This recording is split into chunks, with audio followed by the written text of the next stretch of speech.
안녕하세요. 인류의 눈물을 닦아주는 평화의 어머니 한학자 총재님 자서전을 훈독하겠습니다. 오늘은 87쪽에서 93쪽까지입니다. 오랜 고행 끝에 찾은 뜻길.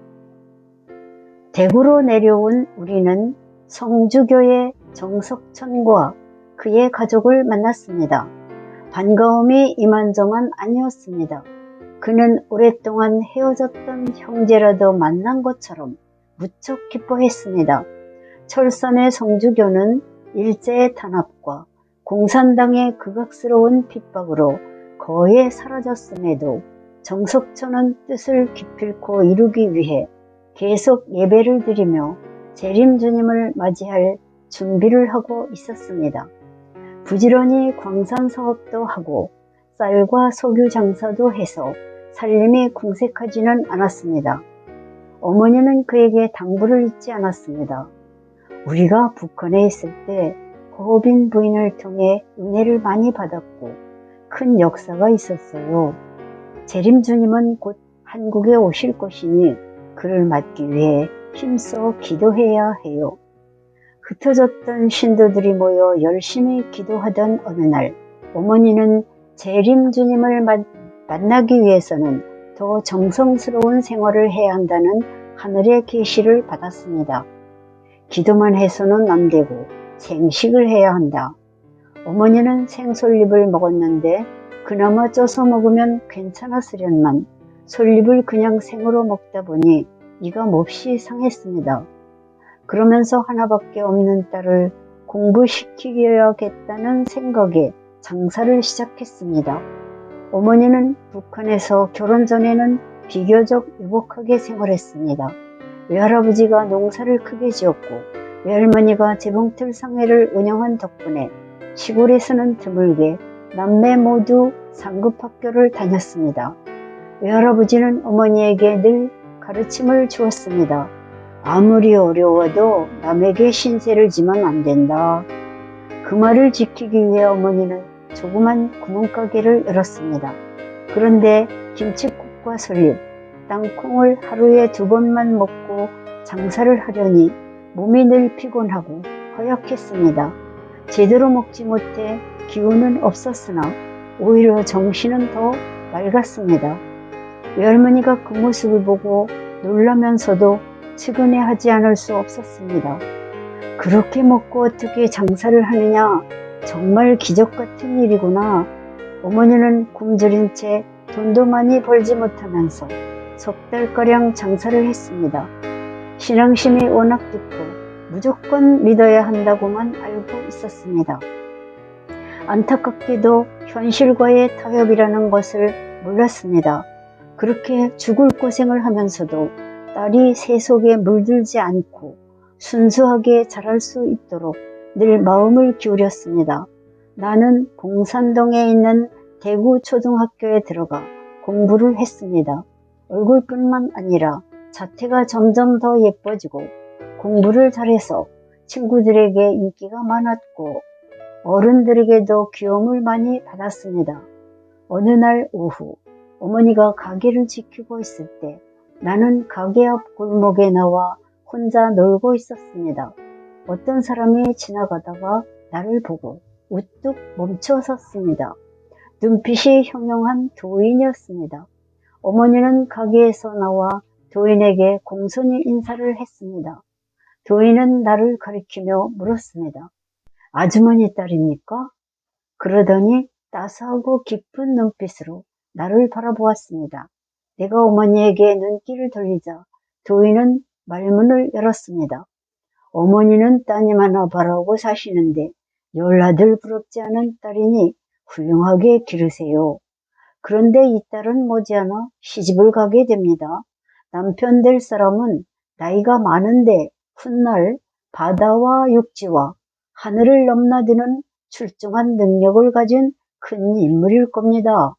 그렇게 말하는 도인이 무척 진지해 보였습니다.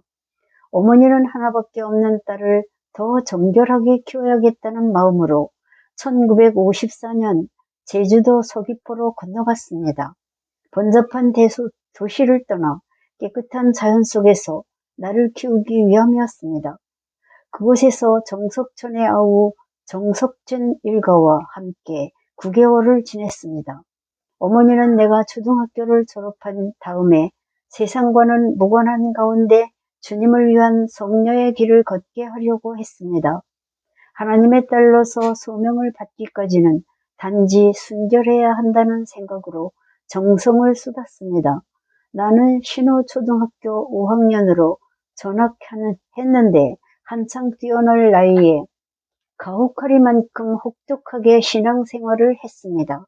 그래서 나는 기도, 경배 정성으로 대부분의 시간을 보냈습니다. 어머니는 납작보리를 불려서 무김치 하나를 곁들여 생식을 했고 나는 그나마 좁쌀로 지은 밥을 먹었습니다. 어머니는 그렇게 고생스러운 생식을 하면서도 농민들이 일하는 모습을 보면 그냥 지나치지 못하고 밭으로 들어가 보리가리를 도와주었습니다. 길을 걷다가 짐을 지고 가는 사람이 있으면 집까지 져다 주었습니다. 그런 어머니를 보고 사람들은 감탄에 맞지 않았습니다. 세상에 이렇게 자상한 사람이 다 있네. 그러게나 말이에요. 교회를 열심히 다닌다고 하던데 역시 다르긴 다르네요. 어머니는 그렇게 누군가를 도와주는 일을 생활 가운데 늘 실천함으로써 신앙인의 모범을 보여주었습니다. 외삼촌은 전쟁이 끝날 무렵 결혼을 해서 가정을 꾸렸습니다. 외할머니는 아들 내외와 함께 서울에서 지내다가 딸과 외손녀가 어떻게 지내는지 궁금해 제주도로 내려왔습니다. 외삼촌은 강원도 춘천으로 발령이 나자 곧 우리에게 기별을 했습니다. 제주도 생활을 정리하고 춘천으로 오세요. 외할머니도 학자를 가까이 두고 매일 보는 것이 내 삶의 유일한 낙이다 라며 함께 육지로 가자고 간곡히 말씀하셨습니다. 어머니와 나는 제주도를 떠나 외할머니와 사는 약사동 근처에 조그만 방을 얻어 춘천 생활을 시작했습니다. 나는 1955년 2월 봉해초등학교로 전학하고 곧 6학년이 되었습니다. 학교에는 아름드리 플라타너스가 큰 그늘을 드리웠는데 그 아래서 책을 읽던 기억이 납니다. 또 학교 옆에 연탄 공장이 있어서 오갈 때마다 운동화에 연탄가루가 묻었던 기억도 새롭습니다. 이듬해인 1956년 봉해초등학교를 제11회로 졸업했는데 전쟁통에 학교 4곳을 거친 끝에야 졸업장을 받았습니다. 공부를 잘해서 졸업식 때 우등상도 받았습니다. 주님을 만나려는 어머니의 간절함에 하늘이 드디어 응답했습니다. 우리 모녀를 보살피는 하나님은 손길을 거두지 않았습니다.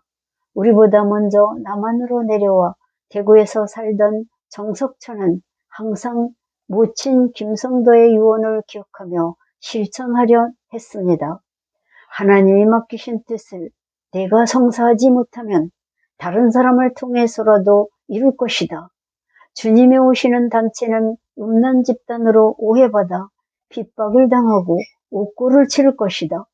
그런 교회가 나타나면 참된 교회인 줄 알고 찾아가거라. 그래서 그는 집에서 열심히 예배드리면서 이곳저곳의 교회에서 부흥회가 열리면 부지런히 찾아다녔습니다. 그러던 1955년 5월 그는 동아일보에 실린 이화여대 퇴학사건 관련 기사 한 토막을 읽었습니다. 통일교에 나간다는 이유로 이화여대 교수 5명이 해직되고 학생 14명이 강제 퇴학당했다는 내용이었습니다.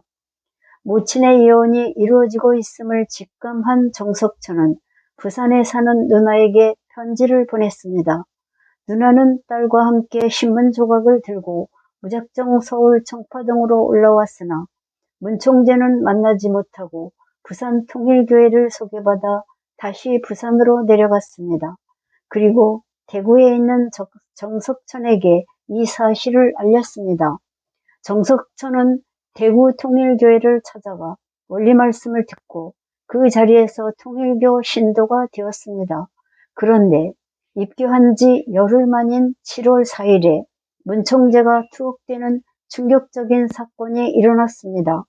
서울로 올라온 정석천은 서대문 형무소에서 문총재를 면회하고 큰 격려를 받았습니다.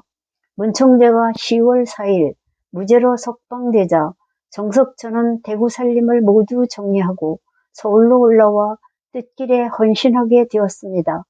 문총재는 출소 후에 대구를 방문했습니다.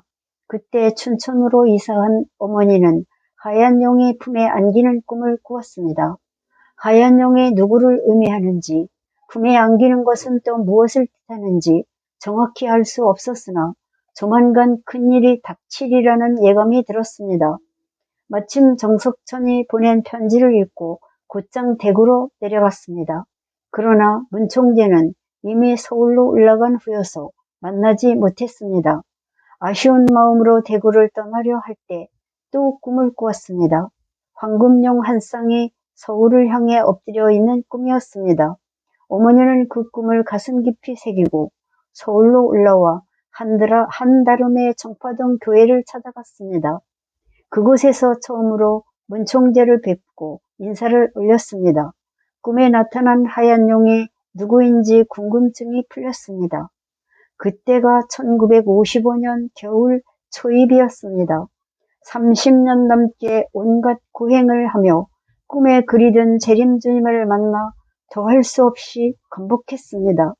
그러나 황금용 한 쌍은 누구인지 그 수수께끼는 풀지 못했습니다. 어머니의 감복과 달리 문총재는 다른 식구들에게는 다정하게 대하면서도 유독 어머니만은 냉대했습니다. 어머니는 서러운 마음이 들고 한편으로는 앞이 캄캄했으나 묵묵히 쉬지 않고 기도했습니다. 하루는 문총재가 예수님의 심정에 대해 설교하면서 이렇게 말했습니다. 옛날 이스라엘 민족은 참 아버지로 오신 예수님을 맞아들이지 못하고 십자가에서 돌아가시게 했어요. 그 죄가 얼마나 큰지 알아요? 그 말씀을 들으며 어머니는 성전 한 구석에서 처음부터 끝까지 마냥 울기만 했습니다. 그 이야기를 전해 들은 문총재는 어머니를 불러 하늘의 소명을 받은 사람은 하늘은 물론 사탄의 시험까지 통과해야 한다며 위로해 주었습니다. 그러자 지금까지 냉대받은 서러움이 어머니 마음속에서 봄눈 녹듯 사라졌습니다. 굳건한 믿음을 갖게 된 어머니는 곧 춘천으로 내려가 개척전도를 시작했습니다. 오늘은 여기까지 훈독했습니다. 경청해 주셔서 대단히 감사합니다.